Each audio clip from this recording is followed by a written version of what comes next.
Hello everyone, it's the After Adventure with another album review. Before I start, I'm going to start using different beats for my videos. I've been using the same beat, which is called Dark Violent Madness, for the past few months. The beat that's used in this video is a beat called One Time by this person named Blunted Beats. So I'm going to put a link to his channel right here. Go check out his stuff, support him. But anyways, the album that I'm going to be reviewing today is Uptown Special by Mark Ronson. It was released January 13th of this year, 2015. Some chart information: it peaked at number 5 on the US Billboard 200 and number 1 on the OCC UK albums. It was released on the label RCA, and its singles are Uptown Funk, obviously, Daffodils, and Feel Right. So without further ado, let's get this started. The first I ever heard of this Mark Ronson guy was when he collaborated with the late Amy Winehouse on her album Back to Black, which I've previously reviewed. Go check that out as well. As a matter of fact, Uptown Special has been dedicated to Amy, as she and Mark were quite close friends. Now, I know everybody's heard the song Uptown Funk. It's been immensely popular since it was released last November, and I reviewed the track as well. It was being played no matter where you went, in the car, in the store, even in churches. I know, but this track was just the precursor to everything this album had in store. In all truth, this album is a throwback to 80s pop, funk, R&B, and hip-hop music. Uptown Funk is a good example, having many influences from the likes of Prince of all people. I think I mentioned that Prince even had a song called Uptown on his Dirty Mind album, but the influences are incredibly clear on this LP. Michael Jackson, Prince, Parliament, Rick James, heck, even Stevie Wonder is on this record.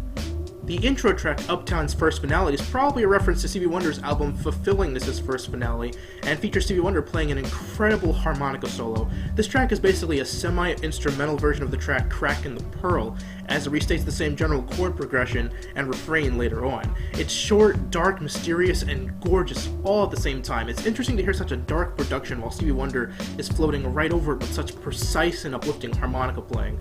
All the while, Andrew Wyatt is creating these intense harmonies. Summer Breaking has Kevin Parker singing lead vocals on this highly Latin samba/Caribbean influenced synth-pop track, and oh, are those synths out there. These are the kind of synths you'd hear on Prince's earlier work, like his self-titled album or Controversy, for example. It's really kind of a mixture of Prince synths and Earth, Wind & Fire or war-type rhythms. Anyways, the song is generally talking about things that go on during a young person's summer, relationships that don't last long, running around in the streets, and ghost riding the whip, because we all do that, right? It's just a feeling of how summer is soon coming to an end, and we're reminiscing on all the things we did during that time. It's a real feel-good kind of song, and speaking of feeling good, Feel Right is the next track, and without a doubt, perhaps the most standout track on the entire album. It's really the only hip-hop track on here and features none other than Mystical, who was introduced by Bruno Mars. Mystical is on here proclaiming himself the Prince of the South, that he's often referred to as, and speaking of a whole bunch of gangster stuff and sexual innuendos. His flow is incredible over this obvious James Brown influenced beat, and it really fits his voice, as he even kind of sounds like a young James Brown. It's not his lyrics on this track that are really important, it's really his voice and his flow that take the cake. At the end, Bruno Mars once again comes on and leads us right into the next track. I'm sure you all know what that is.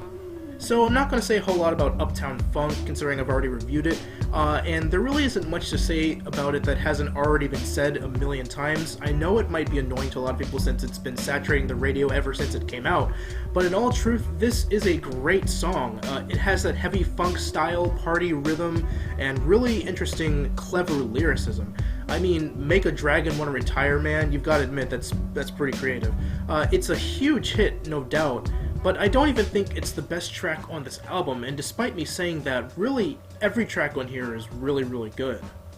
The next two tracks I've always felt were extremely influenced by Michael Jackson's work, mainly Thriller-era Michael. I Can't Lose just screams Wanna Be Starting Something and PYT.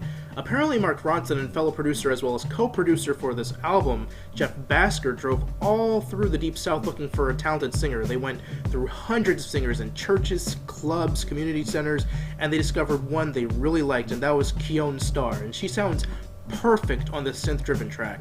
It even goes into a breakdown section that's very reminiscent of something from Bad with that edgy guitar sound. It's a song that's talking about a girl wanting a guy to take a chance on her, saying that she can't lose when she's around him, making references to gambling all throughout the song.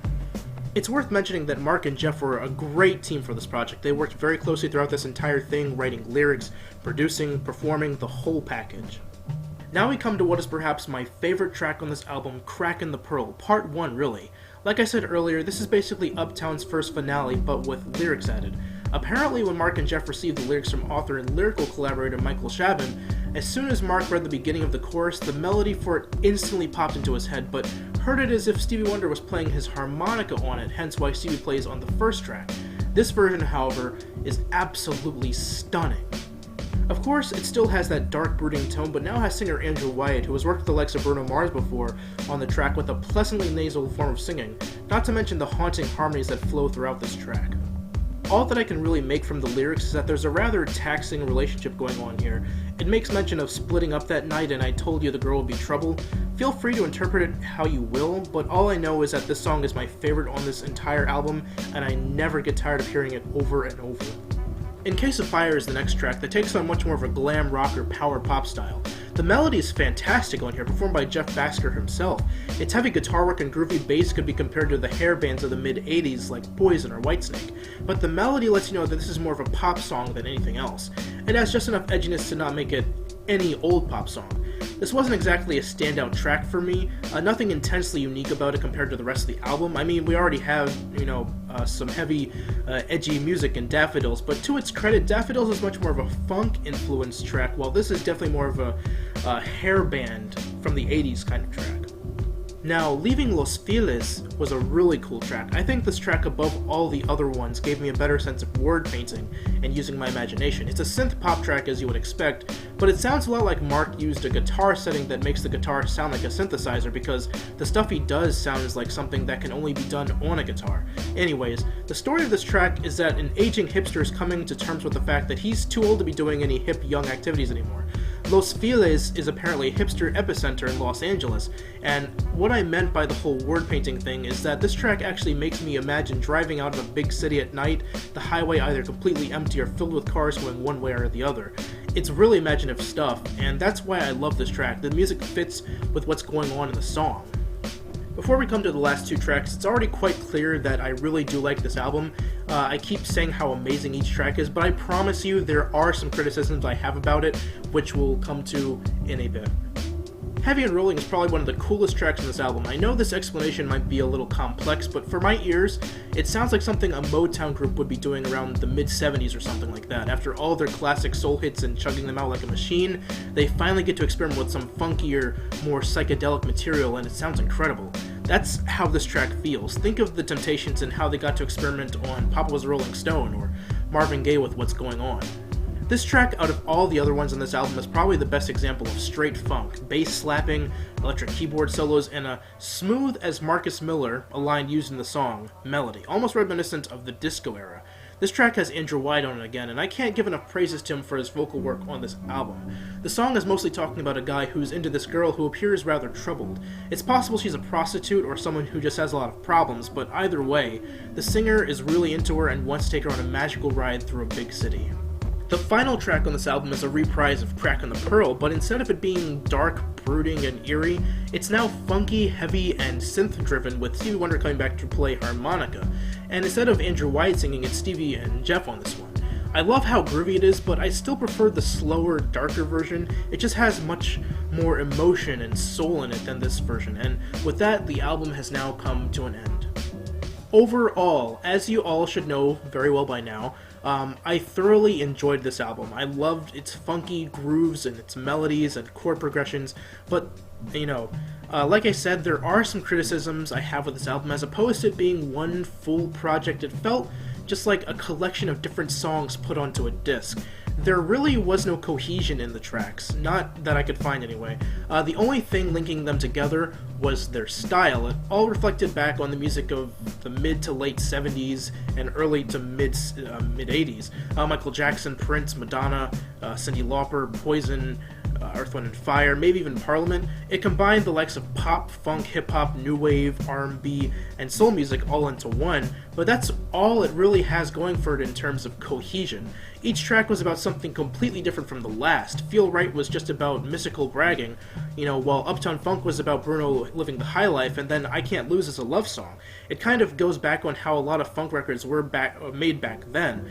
Funk pretty much became a religion, and the whole album was usually a story about something or another, but this album takes the mentality of the 50s and applies it to funk music. Aside from that, I wasn't a huge fan of the lyrics, but part of me feels like that wasn't the point of a lot of the songs. I think the main focus was to just make great music, and then lyrics were just a side thing to give the songs a little something extra. The delivery of phrases was great, and I think the best track lyrically was Feel Right, and that's mainly because it is a hip-hop song. It has the most lyrics to take in. Other than those two things, this album, it was a really enjoyable experience, and perhaps one of the best of 2015. However, with all this great music on here, it really begs the question of why Uptown Funk is the only song heard from this LP.